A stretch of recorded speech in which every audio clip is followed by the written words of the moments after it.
El siguiente segmento tiene contenido o opinión. La entrevista en A Primera Hora. Analizamos los hechos del momento junto a sus protagonistas.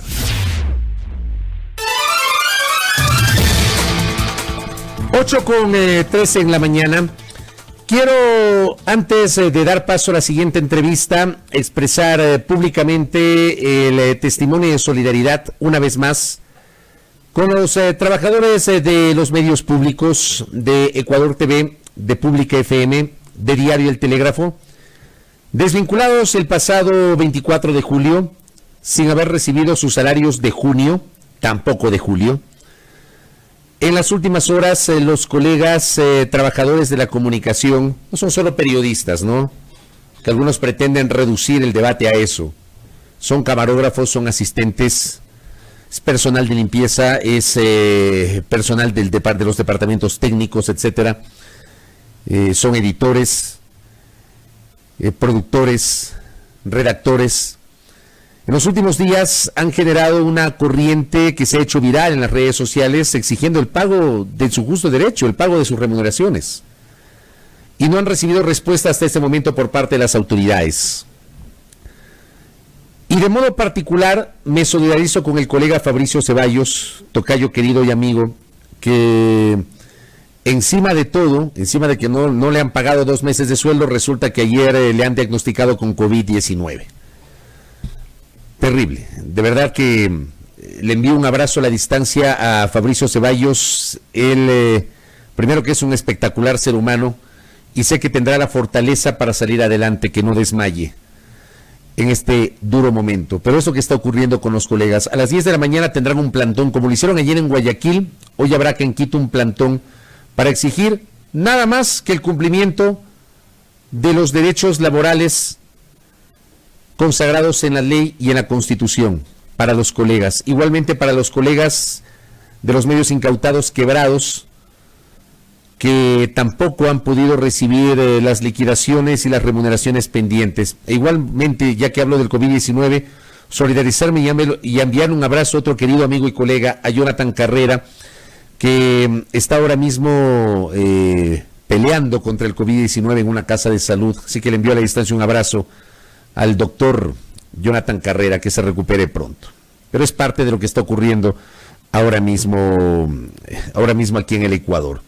Muy bien, 8:15. ¿Hay o no un intento de proscribir organizaciones políticas? Yo les relataba hace minutos que antes de las 11 de la noche de ayer ya el Consejo Nacional Electoral presentó ante el Tribunal Contencioso el recurso de apelación a la sentencia que fue emitida la noche del sábado pasado por un juez y que dejaba sin efecto las medidas cautelares contra 4 movimientos políticos: Justicia Social, Podemos, Libertades Pueblo y Fuerza Compromiso Social. O sea, el tema todavía está en suspenso. Le pregunto a María Cecilia Herrera, jurista y activista que nos acompaña a esta hora. María Cecilia, bienvenida, buenos días. Si efectivamente ¿hay o no un intento de proscripción de organizaciones políticas? Bienvenida, buenos días. Buenos días, Fabricio, qué gusto. Buenos días, Silrat. Un saludo a todos sus telescuchas, ¿no?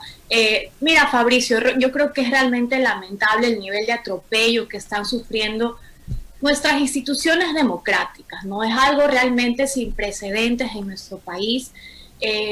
Y a modo de contexto, es importante recordar, Fabricio, a las personas que nos están escuchando, que el artículo 219 de la Constitución otorga la competencia electoral exclusiva al Consejo Nacional Electoral.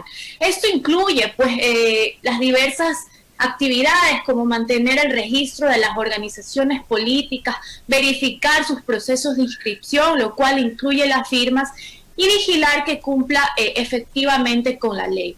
Por otro lado, la Contraloría también tiene sus competencias muy claras y esto está establecido en el artículo 211 de la Constitución y en la Ley Orgánica de la Contraloría General del Estado.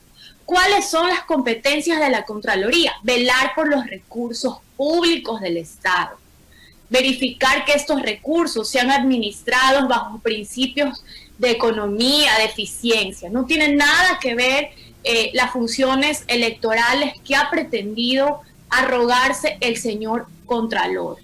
el señor Pablo Celi incluso podría ser destituido, porque así lo establece el artículo 285 del Código de la Democracia, por interferir en el funcionamiento de la función electoral, sobre todo ya iniciado el calendario electoral. Claro, eso le iba a preguntar, porque digo, hay un dato no menor que me parece que no todo el mundo toma en cuenta, y es que el 12 de marzo el Consejo Nacional Electoral, en una resolución donde aprueba el calendario electoral, en el primer artículo ya declara el inicio del periodo electoral. Algunos dicen, no, el periodo electoral empieza a partir de la convocatoria de elecciones, que se entiende será el próximo 17 de septiembre, porque esa fecha no ha variado, al menos hasta ahora no ha variado, pero yo me circunscribo al texto de esa resolución del 12 de marzo, 4 días antes del inicio del estado de excepción, y allí dice la declaratoria del inicio del periodo electoral.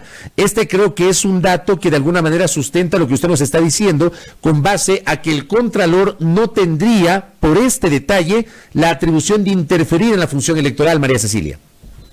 Así es, Fabricio, y este no es un dato menor. Efectivamente, como usted ha dicho, en nuestro país se está librando una batalla contra la democracia. La intromisión de Contraloría sí constituye un atentado claro hacia el proceso electoral que, como usted bien dijo, ya está en marcha, ¿no?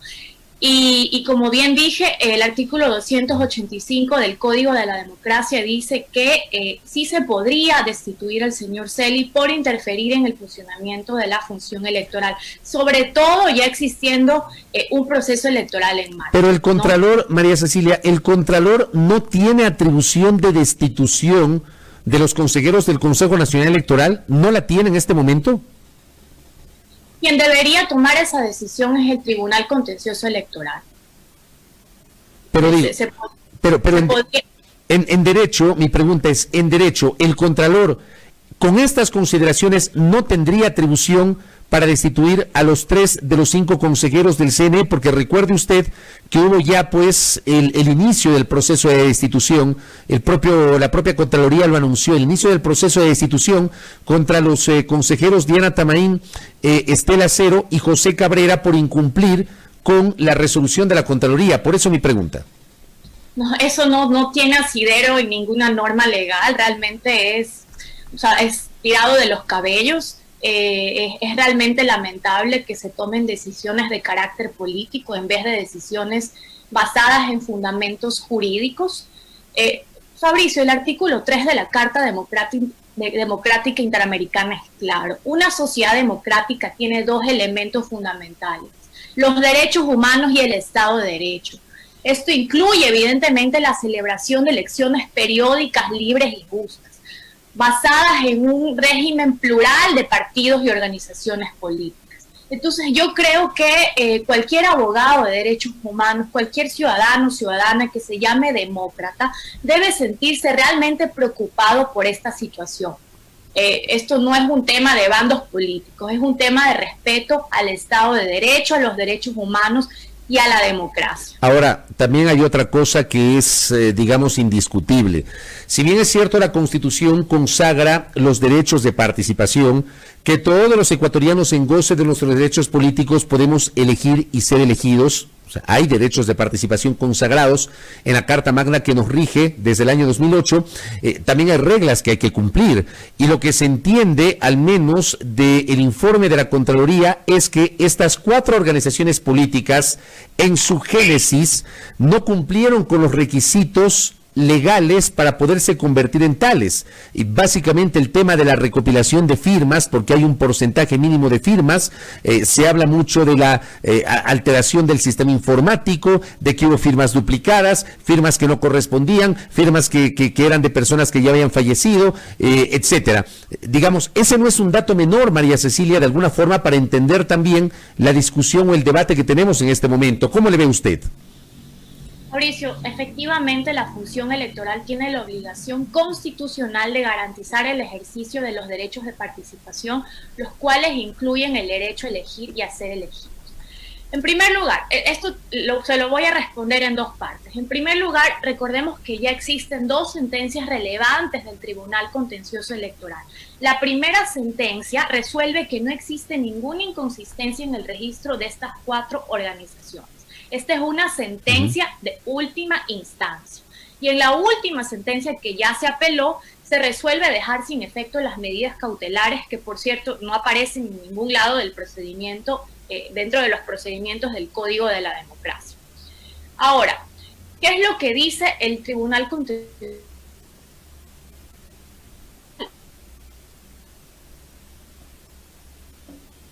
Tenemos alguna dificultad en la conexión con nuestra invitada. Estamos dialogando con la jurista María Cecilia Herrera ahora mismo sobre su visión respecto a un intento de proscripción de las organizaciones políticas. Algo pasó con la conexión que la tenemos congelada a María Cecilia. Debe ser algún problema de su internet. Así que ya vamos a procurar justamente retomar el enlace con nuestra invitada en este diálogo que estamos manteniendo ahora mismo. Si efectivamente hay o no este intento para proscribir organizaciones políticas, yo quiero insistir en aquello que les informé hace minutos, en el sentido de que me han confirmado que antes de las 11 de la noche de ayer, el Consejo Nacional Electoral ya ha enviado al Tribunal Contencioso Electoral el correspondiente recurso de apelación a la sentencia que la noche del sábado había sido emitida por parte de un juez que dejaba sin efecto las medidas cautelares de suspensión de 4 organizaciones políticas: de Fuerza Compromiso Social, de Juntos Podemos, de Libertades Pueblo y de Justicia Social. Esto con base a un recurso que había sido presentado por Justicia Social. De eso habíamos hablado justamente ayer con el jurista que patrocinó, uno de los juristas que patrocinó este proceso, que es el doctor Santiago Machuca. Entonces, con este recurso de apelación, lo que corresponde ahora justamente es que el Pleno del Tribunal Contencioso Electoral se encargue de hacer el análisis y obviamente tomar una decisión, y esa decisión ya quedaría en firme, sería de última y definitiva instancia. Para esto evidentemente se van a tomar algunos días para conocer si finalmente se mantienen o no esas medidas cautelares. En todo caso, la situación de esas organizaciones políticas está en suspenso, se mantienen vigentes las medidas cautelares, no sabemos si finalmente estas organizaciones políticas tendrán la posibilidad de participar en el próximo proceso electoral. De hecho, a esta hora ni siquiera tenemos claridad, aunque no ha habido una decisión en firme por parte del Consejo Nacional Electoral. En otro sentido, no tenemos claridad sobre si finalmente se va a seguir manteniendo o no el calendario electoral como estaba previsto, entendiendo que las fechas del 14 de mayo y del 24 de mayo del próximo año son fechas escritas en piedra, son inamovibles. El 14 de mayo sí o sí se tiene que posesionar la nueva asamblea, y el 24 de mayo del próximo año sí o sí se tiene que posesionar el próximo presidente o presidenta de la República. Esas son escritas en fechas escritas en piedra. Retomamos el contacto con María Cecilia. María Cecilia, ¿me escucha? Seguimos con alguna dificultad. Tenemos dificultades en la señal con María Cecilia Herrera, qué pena, porque estábamos justamente hablando sobre lo que está pasando con las organizaciones políticas. Creo que tengo alguna información adicional mientras procuramos retomar el contacto con María Cecilia Herrera. Tenemos alguna información adicional respecto de, quiero certificar si efectivamente hay alguna decisión última sobre el partido de Álvaro Noboa Pontón. Correcto, ayer se generó esta información, vamos a recapitularla en este momento ya que estamos hablando de los temas de las organizaciones políticas. El portal web de la cadena de televisión Ecuavisa había anunciado que el Consejo Nacional Electoral ratifica la eliminación de Adelante Ecuatoriano Adelante. El Consejo Nacional Electoral ratificó ayer martes 4 de agosto la cancelación del movimiento político Adelante Ecuatoriano Adelante del empresario guayaquileño y 5 veces candidato presidencial Álvaro Noboa Pontón, luego que el pasado jueves el CNE notificara la eliminación de Adelante Ecuatoriano Adelante del Registro Nacional Permanente de Organizaciones Políticas. Los dirigentes del movimiento presentaron un recurso de corrección, el cual fue negado por la mayoría de vocales del organismo electoral. Durante la jornada de ayer, en la que se sometió otra vez a votación la permanencia de Adelante Ecuatoriano Adelante, la presidenta del CNE, Diana Tamaín, tuvo que utilizar el voto dirimente ante la abstención de la consejera Estela Acero. Ahora el movimiento político de Álvaro Noboa tiene la opción de apelar la decisión ante el Tribunal Contencioso Electoral, o sea, esa decisión es susceptible de apelación y todavía no está en firme. Vamos a ver si tenemos ahora sí suerte. María Cecilia, ¿me escucha? Sí, lo escucho muy bien. Ahora Disculpe, sí. parece que hay problemas con mi conexión. Sí, así veo porque se me quedó congelada ahí. Bueno, prosiga con la exposición, con el desarrollo de lo que se estaba diciendo, por favor. Estaba diciendo que el TCE efectivamente en esta sentencia aclara cuál es el procedimiento para la inscripción de organizaciones políticas, el cual está muy bien definido en el artículo 15 del reglamento para la inscripción de partidos, movimientos políticos y registro de directivas. ¿Y qué es lo que dice? Que una vez que se notifica sobre la aceptación o negativa del registro de una organización política, cualquier persona puede impugnar esta resolución dentro de las 48 horas posteriores a esta notificación. El CNE tiene 3 días para resolver estas impugnaciones. De esta resolución del CNE se pueden evidentemente presentar recursos ante el Tribunal Contencioso Electoral. Pero pasado este periodo y cumplido con este procedimiento, se entiende que la resolución de inscripción está en firme. Y aquí entra la teoría de derechos adquiridos. Tenemos una organización política que ya ha participado en algunas elecciones, incluso tiene autoridades electas. Entonces, Fabricio, estas son las normas que permiten que exista seguridad jurídica en el proceso de inscripción de organizaciones políticas. Y estas son las normas que tiene que acatar el CNE. Entonces, es improcedente que el CNE inicie un procedimiento administrativo de revisión de firmas. La normativa es clara y en la normativa se establecen los requisitos, los plazos, los medios de impugnación, ¿no? Correcto. Entonces, lo que usted nos dice es que a esta hora ya es extemporáneo seguir hablando de una posible violación de requisitos o incumplimiento de requisitos, porque además esos grupos políticos ya participaron en otras 2 elecciones anteriores, me parece que en 2017 y en 2019. Así es, y ya se les dio un plazo a las personas que deseaban impugnar esta inscripción, ¿no? Entonces, y respetar esta normativa en este momento no solo vulnera los derechos de las organizaciones políticas, sino también los derechos de miles de ciudadanos que presentaron su apoyo y dieron su respaldo para la conformación de estas organizaciones. Ciudadanos que se ven representados en estas organizaciones. ¿Usted ve un trasfondo político detrás de este debate en torno a la permanencia o no de dichas organizaciones políticas, María Cecilia Herrera? Mire, yo creo que todo esto pasa por una persecución política sin precedentes que vive nuestro país.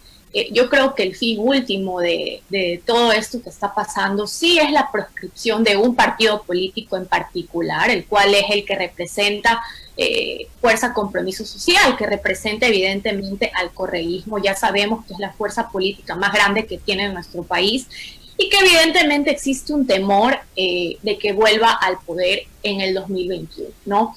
Como dije, esto es algo sin precedentes en nuestro país, pero no es algo sin precedentes en nuestra región, porque ya lo vimos en Brasil con Lula, en Argentina con Cristina, lo estamos viendo en Bolivia, y este es el mismo libreto que se ha seguido aquí en Ecuador, ¿no? Tratar de todas las formas de proscribir a un movimiento político. Y esto lo vimos esto ha venido pasando, no ahora, ha venido pasando desde hace muchísimos años, empezando con cuando se le quitó el partido de manera ilegítima a Alianza País, ¿no? Al correísmo, ¿no? Luego, recordemos que luego de este despojo ilegítimo hubo una negativa por parte del CNE de inscribir el Partido de la Revolución Ciudadana, argumentando que esta denominación es la consigna que identifica al movimiento Alianza País. Luego se trató de legalizar el movimiento La Revolución Alfarista, pero nuevamente el CNE negó la solicitud diciendo que no se podía otorgar el nombre de alfarista a una organización que se declaraba de izquierda y socialista, pero se asumía un nombre según el criterio del CNE de un personaje vinculado al liberalismo político del país. Y luego también hubo un nuevo bloqueo político al movimiento Acuerdo Nacional Maná, ¿no? Entonces, realmente nos encontramos ante un bloqueo político histórico para evitar a toda costa la participación de la Revolución Ciudadana, ¿no? Y digo nuevamente, las autoridades electorales tienen la obligación legal y ética de generar las condiciones y los mecanismos para que los derechos políticos puedan ser ejercidos de forma efectiva por todos los individuos y las organizaciones políticas. Correcto. María Cecilia, gracias por su exposición. Le agradezco mucho, que tenga un buen día. Buen día, Fabricio, que tenga un buen día también. Gracias. Recuperamos felizmente la conexión para las 2 últimas inquietudes con nuestra invitada, la jurista María Cecilia Herrera, con su visión crítica respecto de lo que ella ha denominado el intento para proscribir la participación de varias organizaciones políticas. Sobre este tema todavía no hay definiciones, estamos expectantes de aquello.